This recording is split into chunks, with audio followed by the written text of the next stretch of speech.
जाने अनजाने में हम कुछ ऐसी गलतियां कर देते हैं जिसका पछतावा हमें फिर बाद में होता है, और जब हमें उस गलती का पता चलता है तो बहुत देर हो चुकी होती है। तब तक हम बर्बाद हो चुके होते हैं। तो आखिर वो कौन कौन सी गलतियां हैं जो हमें पता नहीं, जो हमें बर्बाद कर रही हैं? चलिए आइए आज की इस कहानी में मैं आपको बताता हूँ कि आखिर इंसान की कौन कौन सी गलतियां हैं जो इंसान को बर्बाद कर देती हैं। अपनी बर्बादी का कारण पता चल जाए तो हम अपने जीवन को सुखमय बना सकते हैं। बहुत समय पहले की बात है। एक नगर में एक धनी सेठ रहा करता था। उसके पास सभी प्रकार के सुख सुविधाएं थे, लेकिन उसकी कोई संतान नहीं थे। संतान के दुख में वो हमेशा चिंतित रहता था। फिर एक दिन उसे पता चलता है कि उसकी पत्नी गर्भवती है। वह बहुत प्रसन्न हुआ और उसने अपनी पत्नी का खूब ख्याल रखा। फिर कुछ समय बाद उसके घर में एक पुत्र का जन्म हुआ। सेठ पुत्र के जन्म पर बहुत ही ज़्यादा प्रसन्न था, खुश था। उसने पूरे नगर में मिठाई बंटवाई और उस सेठ ने अपने पुत्र के लालन पालन में कोई भी कमी नहीं छोड़ी। और देखते ही देखते उसका पुत्र बड़ा हो गया। फिर सेठ ने पुत्र को गुरुकुल भेजने का निर्णय किया ताकि वह पढ़ लिख कर एक विद्वान आदमी बन सके। अभी उसके पुत्र की उम्र ज़्यादा नहीं थी, लेकिन उसने छोटी सी ही उम्र में अपने बेटे को शिक्षा ग्रहण करने के लिए गुरुकुल भेज दिया। गुरुकुल में वो बालक अच्छे से शिक्षा ग्रहण करता और बहुत बड़ा विद्वान बन गया। गुरु भी उस बालक से बहुत ही प्रसन्न थे कि उसने छोटी सी उम्र में बहुत सारा ज्ञान अर्जित कर लिया। वो कहते हैं ना, समय कब बदल जाए किसी को पता ही नहीं होता। ऐसे ही एक दिन किसी प्राकृतिक आपदा की वजह से उसकी माता पिता की मृत्यु हो जाती है। और जब उसके माता पिता की मृत्यु हुई तब तक उस बालक की शिक्षा पूर्ण नहीं हुई थी। और जब उस बालक ने इस खबर को सुना कि उसके माता पिता अब इस दुनिया में नहीं रहे हैं और उसका सब कुछ बर्बाद हो चुका है, तो उस बालक का सांसारिक मोह माया से मन उठ गया। उसके बाद उस बालक ने निश्चय किया कि वह गुरुकुल से शिक्षा पूर्ण करने के बाद अपना संपूर्ण जीवन लोगों की भलाई में व्यतीत करेगा। और फिर जब उस बालक की शिक्षा पूर्ण हो गई तो उसके बाद वो बालक सन्यासी बन गया और वह सांसारिक वस्तुओं से दूर हिमालय के जंगल में चला गया। जंगल में जाकर उसने वहाँ लंबे समय तक तपस्या की। तपस्या पूर्ण करने के बाद उस सन्यासी ने लोगों को शिक्षा देना आरंभ किया। समय के साथ साधु सन्यासी की चर्चा चारों तरफ होने लगी और दूर दूर से लोग उसके पास शिक्षा ग्रहण करने के लिए आने लगे। और बहुत से लोग उनके पास अपनी समस्याओं का समाधान खोजने के लिए भी आने लगे। सन्यासी सभी लोगों का जो है समस्याएं होती थीं वो उनको सुलझा देते थे, जिस वजह से वो पूरे राज्य में मशहूर हो गए थे। लेकिन जिस नगर में वह रहता था उस नगर का राजा एक क्रूर व्यक्ति था। जब राजा को उस सन्यासी के बारे में पता चला तो उसने उस सन्यासी से मिलने का निश्चय किया। और अगली सुबह वो राजा अपने महल से निकलकर उस सन्यासी से मिलने के लिए निकल गए। और फिर वो उस कुटिया पर पहुंच चुका था जिस कुटिया में जहां वो सन्यासी रहता था। जब उस राजा ने उस सन्यासी को देखा तो वह देखता ही रह गया। उसके चेहरे पर एक अलग ही तेज थे। जब वो सन्यासी के पास पहुंचा तो उसे बड़ी अपार शांति का अनुभव हुआ। उस राजा ने उस सन्यासी को प्रणाम किया और उनके पास बैठ गया और उनसे वार्तालाप करने लगा। वो राजा पहली ही मुलाकात में उस सन्यासी के व्यक्तित्व से इतना प्रभावित हुआ कि उसने उसी समय से अच्छाई की राह में चलने के लिए ठान लिया और मन ही मन सोचने लगा कि इतनी छोटी सी मुलाकात में ये सन्यासी मुझे इतना बदल सकता है, तो अगर ये हमेशा मेरे साथ ही रहने लगे तो मेरी तो जिंदगी ही बदल जाएगी। और यही सोचकर राजा सन्यासी से अपने महल चलने के लिए आग्रह करने लगा। राजा का आग्रह सुनकर सन्यासी मना नहीं कर पाया और वो राजमहल चलने के लिए तैयार हो गए। फिर राजा सन्यासी को लेकर राजमहल की ओर चल दिए। राजमहल पहुंचने के बाद राजा ने इस सन्यासी का बहुत ही आदर सत्कार किया और उसके बाद राजा ने सन्यासी को एक शाही कमरे में भोजन करवाया। भोजन के पश्चात सन्यासी ने राजा को धन्यवाद दिया और राजा से जाने की आज्ञा मांगी। यह सुनकर राजा ने कहा कि आप हमारे बगीचे में जब तक चाहें तब तक रह सकते हैं। आपको यहाँ पर किसी भी प्रकार की असुविधा नहीं होगी और आप यहाँ रहेंगे तो हमारी प्रजा को भी अच्छा लगेगा और हमें भी अच्छा लगेगा। यह सुनकर सन्यासी ने राजा का प्रस्ताव स्वीकार कर लिया। उसके बाद राजा ने सेवक से कहा कि सन्यासी महाराज के लिए बगीचे में रहने का, खाने का और वस्त्र आदि का प्रबंध किया जाए। राजा की आज्ञा के अनुसार सेवकों ने एक सुंदर सी कुटिया का निर्माण किया। उसके बाद वह सन्यासी उस कुटिया में रहने लगे। सन्यासी को उस कुटिया में रहते रहते कई साल बीत गए और इस दौरान राजा ने उनकी खूब सेवा की। परंतु कई सालों बाद एक दिन राजा और रानी को आवश्यक कार्य के लिए दूसरे राज्य जाना पड़ा, लेकिन उन्होंने एक सेवादार को सन्यासी की सेवा के लिए नियुक्त कर दिया था। परंतु वह सेवादार राजा के जाने के बाद बीमार पड़ गया और अपने घर चला गया और कभी लौटकर वापस नहीं आया। तो सन्यासी ने क्रोध में आकर उस राजा को खूब सुनाया और राजा से कहा कि हे राजन, जो जिम्मेदारी तुम पूरी नहीं कर सकते तो वो उठाते क्यों हो। तब राजा ने सन्यासी से क्षमा मांगते हुए कहा कि हे भगवान, यदि मुझसे कोई भूल हो गई हो तो मैं उसके लिए आपसे क्षमा मांगता हूँ। मुझे क्षमा कर दीजिए और आप अपना क्रोध शांत कीजिए और मुझे बताइए कि आखिर हुआ क्या है। यह सुनकर उस सन्यासी ने कहा कि तुम्हारे जाने के बाद मुझे यहाँ पर किसी ने भोजन नहीं दिया और मैं बहुत दिनों तक भूखा ही रहा। मुझे यहाँ पर आकर किसी ने पूछा तक नहीं कि मैं किस हाल में हूँ। यह सुनकर राजा ने सन्यासी से क्षमा मांगी और कहा कि हे भगवान, आज के बाद ऐसी कोई भी गलती नहीं होगी। फिर कुछ देर बाद मामला शांत हो गया। तब राजा और सन्यासी के बीच वार्तालाप हो रही थी, तो रानी भी ये सब वार्तालाप चुपके से सुन रही थी और सब कुछ देख रही थी।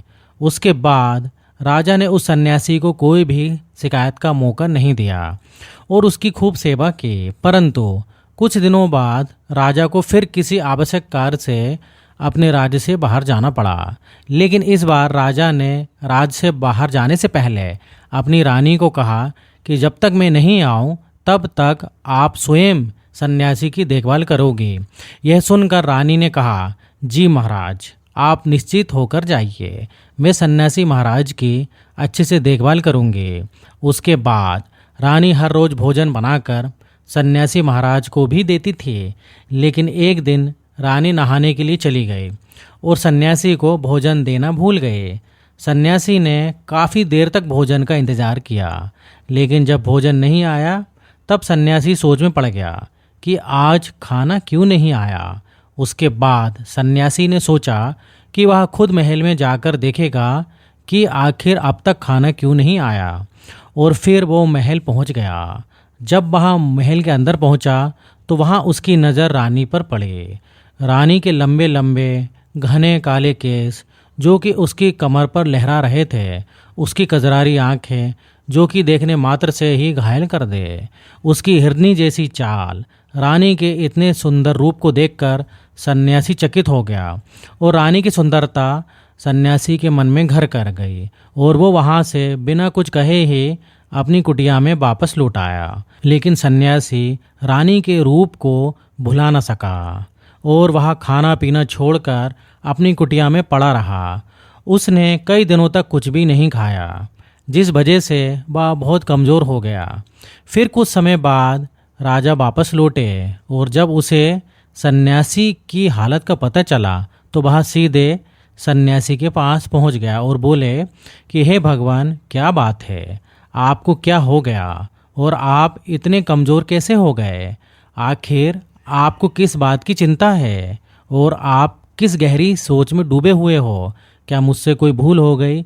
तब सन्यासी ने कहा, नहीं राजन, आपसे कोई भूल नहीं हुई है। यह सुनकर राजा ने कहा, तो फिर आखिर क्या बात है, आप मुझे बताइए, मैं आपकी परेशानी जरूर दूर करूंगा। यह सुनकर सन्यासी ने राजा से कहा कि हे राजन, मैं आपकी रानी की अद्भुत सुंदरता को देखकर उनकी सुंदरता के प्रेम में पड़ गया हूँ और अब मैं आपकी रानी के बिना जिंदा भी नहीं रह सकता। यह सुनकर राजा हैरान हो गए और कुछ देर सोचने के बाद राजा ने उस सन्यासी से कहा, मैं आपको रानी दे दूंगा। यह सुनकर सन्यासी बहुत प्रसन्न हुआ।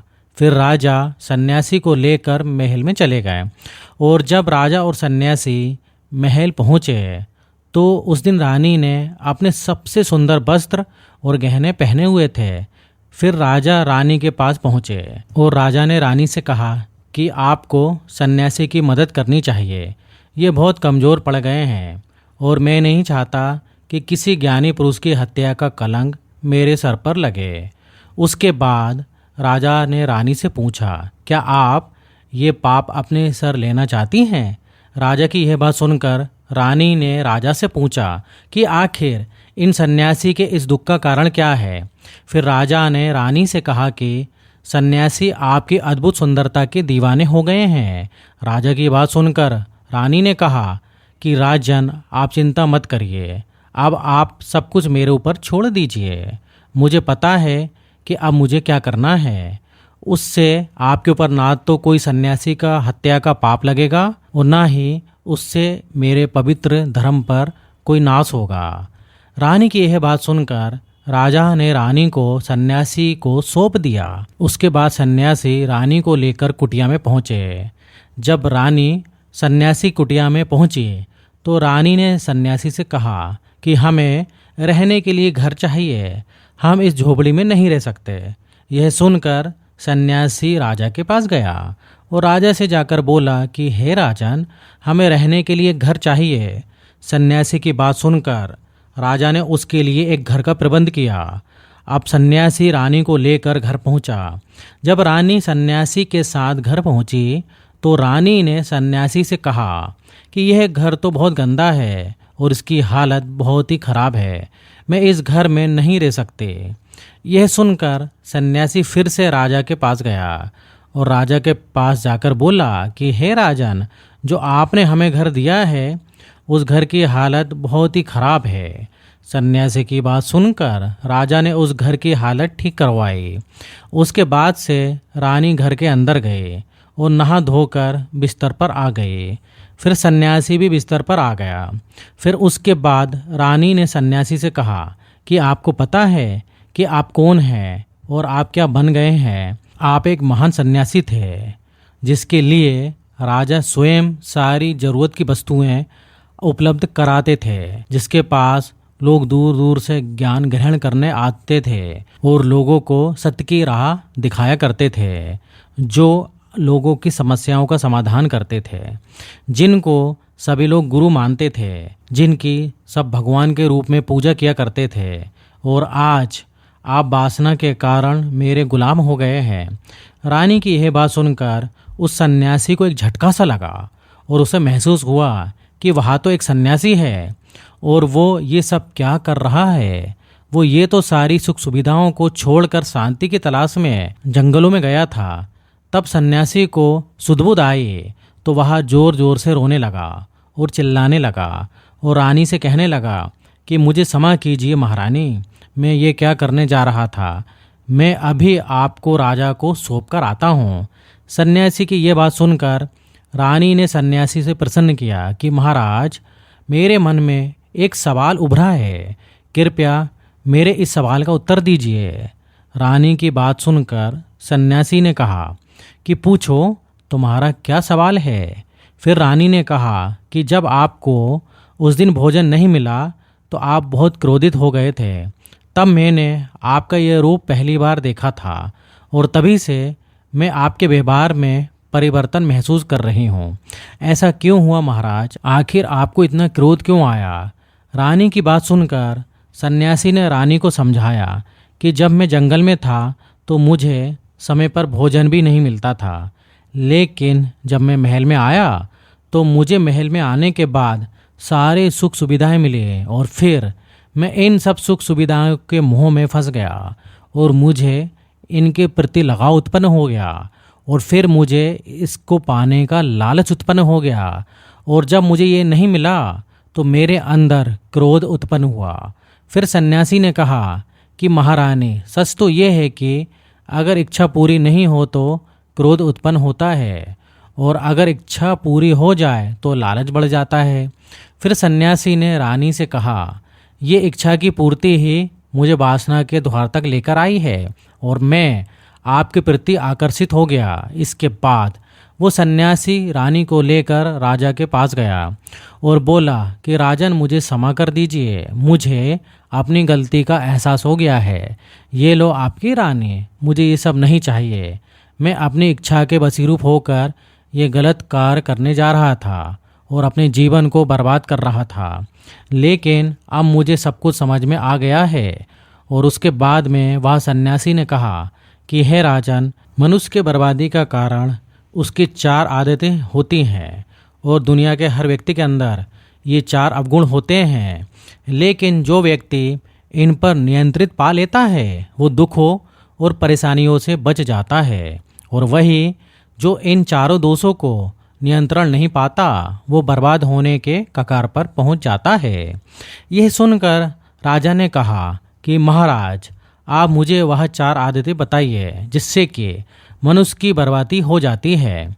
फिर सन्यासी ने राजा को मनुष्य को बर्बाद करने वाली आदतों के बारे में बताया कि हे राजन, मनुष्य को बर्बाद करने वाली पहली आदत है इच्छा, क्योंकि इच्छा ही दुनिया की हर व्यक्ति के अंदर सबसे पहला अवगुण होता है। और जो व्यक्ति अपनी इच्छाओं को नियंत्रण में नहीं कर पाता है वो जीवन के किसी भी क्षेत्र में सफल नहीं हो पाता है, क्योंकि जैसे ही उसकी एक इच्छा पूरी होती है वो दूसरी की ओर बढ़ने लगता है, और दूसरी पूरी होती है तो तीसरी इच्छा उसके मन में जागृत हो जाती है, और फिर ऐसे करते करते इच्छाओं पर नियंत्रण ना होने के कारण इसी चाल में वह उलझा रहता है और दुखी रहता है। इसलिए राजन, जब हम इच्छाओं पर नियंत्रण पा लेते हैं तो हम हमारे मन पर भी नियंत्रण पा लेते हैं, और जब हमारा मन हमारे बस में हो जाता है तो हमें सुख ही सुख प्राप्त होता है। फिर जो हम चाहते हैं वही हमारे साथ होता है। फिर सन्यासी कहता है कि हे राजन, मनुष्य को बर्बाद करने वाला दूसरी आदत है वासना। वासना का जन्म हमारा मन में उठने वाली इच्छाओं से होता है। जिस प्रकार इच्छा का कोई अंत नहीं होता और मनुष्य वासना के जाल में फंसता ही चला जाता है, वासना के वशीभूत होकर मनुष्य को कुछ भी नज़र नहीं आता है। आज तक जितनी भी लड़ाइयाँ हुई हैं उनका सबसे बड़ा कारण है स्त्री को पाने की इच्छा ही रही है। इस स्त्री के प्रेम में वशीभूत होकर राजा महाराजाओं ने आज से पहले बहुत सारे युद्ध किए हैं। रावण इस संसार का सबसे बड़ा बुद्धिमान व्यक्ति था, लेकिन उसने भी माता सीता की सुंदरता के फेर में आकर अपना सब कुछ बर्बाद कर लिया। उसकी मृत्यु का कारण एक स्त्री ही बनी थी। कई राजा महाराजा तो युद्ध में इसलिए हार गए क्योंकि वो लोग इन स्त्रियों से रास लीला रचाने में ही रह गए। ईश्वर ने तो स्त्री की उत्पत्ति इस संसार को बढ़ाने के लिए की है, लेकिन आजकल लोगों ने इसे अपना वासना का शिकार बना लिया है, अपने मनोरंजन का साधन समझने लगे हैं, और जब उन्हें अपना ये मनोरंजन नहीं मिलता तो वो लोग पागल हो जाते हैं और ना जाने क्या क्या कर बैठते हैं। इसलिए हे राजन, जितना हो सके उतना वासना से दूर रहना चाहिए। फिर सन्यासी कहता है कि हे राजन, मनुष्य को बर्बाद करने वाली तीसरी आदत है क्रोध, क्योंकि जब मनुष्य की वासना की पूर्ति नहीं होती है तो उसके अंदर क्रोध उत्पन्न हो जाता है, और जब व्यक्ति को क्रोध आता है तो उस पर उसका नियंत्रण नहीं होता है, और फिर वह क्रोध में आकर कई गलत निर्णय ले लेते हैं और दूसरों को भला बुरा कहने लगते हैं, गालियां निकालने लगते हैं। और जब उनका क्रोध शांत होता है तो उन्हें अपनी गलती का एहसास हो जाता है, लेकिन जब तक तो सब कुछ बर्बाद हो चुका होता है। क्रोध के कारण मनुष्य के कई बने बनाए काम भी बिगड़ जाते हैं। जब मनुष्य के भीतर क्रोध उत्पन्न होता है तो वह अंदर से बहुत कमज़ोर हो जाता है, और एक कमज़ोर मनुष्य कुछ भी कर सकता है और उसे कभी भी सफलता हासिल नहीं हो सकती। क्रोध हमारे भीतर तनाव को उत्पन्न करता है, और अगर एक बार हम तनाव में चले गए तो हमारा पूरा जीवन बर्बाद हो जाता है। फिर सन्यासी कहता है कि हे राजन, मनुष्य को बर्बाद करने वाली चौथी आदत है लालच। हे राजन, लालच का फल सदैव बुरा होता है। लालच में पड़कर हम बहुत से लोगों का बुरा कर देते हैं और मनुष्य के जीवन में कभी न कभी ऐसे अवसर अवश्य आते हैं जब वह लालच कर बैठता है और अधिक पाने की लालसा में वह कुछ ऐसा कर बैठता है जिससे जो उसके पास था वह उसे भी गवा देता है। क्योंकि जैसे ही व्यक्ति की एक इच्छा पूरी होती है उसका लालच बढ़ जाता है। जो व्यक्ति लालच करता है वह कामयाबी से कोसों दूर रहता है, क्योंकि एक ना एक दिन लालच का दुष्परिणाम सामने आता ही है। अगर हम समय रहते ही लालच पर ध्यान दें और उसके फेर में ना पड़ें तो हम एक सफल व्यक्ति अवश्य बन सकते हैं। फिर अंत में सन्यासी राजा से कहता है कि हे राजन, अगर मनुष्य इन 4 आदतों को छोड़ देता है तो उसे जीवन में सफल होने से कोई नहीं रोक सकता। जो इन आदतों को नहीं छोड़ता है उसे जीवन में बर्बाद होने से कोई नहीं रोक सकता। मैं एक सन्यासी होकर इसके फेर में पड़ गया था, तो सामान्य मनुष्य तो इससे बच ही नहीं सकता। इसलिए हे राजन, मनुष्य को इन आदतों से हमेशा बचना चाहिए। दोस्तों, आपको ये वीडियो कैसा लगा कमेंट सेक्शन में ज़रूर बताइएगा। और अगर आपको ये वीडियो पसंद आए तो आप वीडियो को लाइक और चैनल को सब्सक्राइब ज़रूर से कर लीजिएगा। मिलते हैं ऐसे ही किसी और वीडियो में। जब तक के लिए धन्यवाद।